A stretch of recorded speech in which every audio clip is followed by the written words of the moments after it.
ina tuina la khat ngai lai di hiang amen ya iposta imu ahi lasia mu mung zai dei khat ve sam di dei le kut ben atomong ja nei amen amen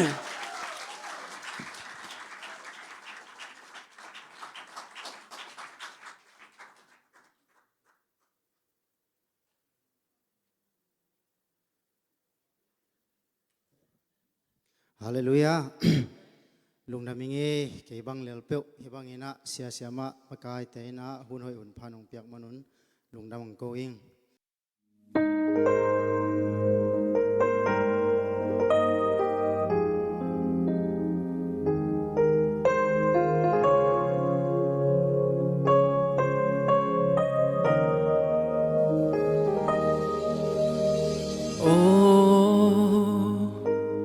December, oh lung doan hong ponge, oh solka hong tang in,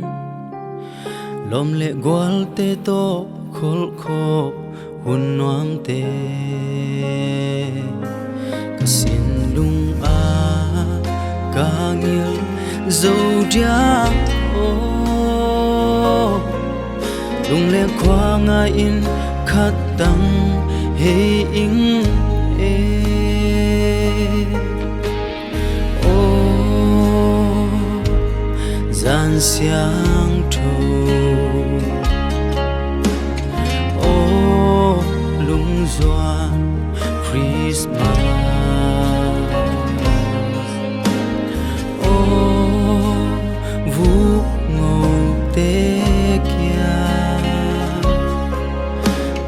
doan na kil bang hong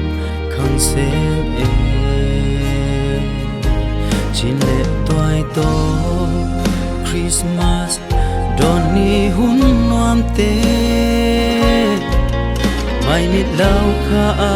loi den mil ni om zo jang tun le zwa o hong xiao xiao ve kahina singdang gamle pan tang bang na dam u hia lom le gol te o hai bang inga Christmas hong tung ta e vai bang hong cha ni ka chi zong in amol agwam tay tampin hong hal zele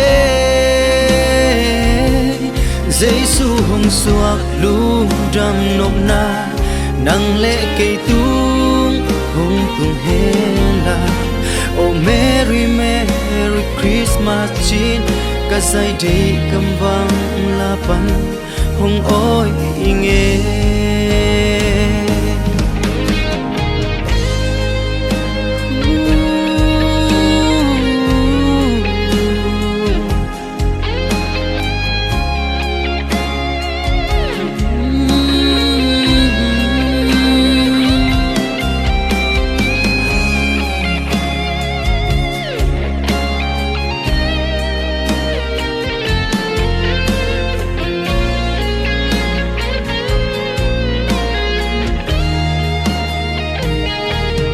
vai bang hong cha nin ka chi zong in amol agon tay tampin hong hal zele Giêsu hong suak lu dam nop na nang le kay tu hong tung hela oh Merry Merry Christmas chin kazay di kambang lapan hong oi inge oh Merry Merry Christmas chin kazay di kambang lapan hong oi inge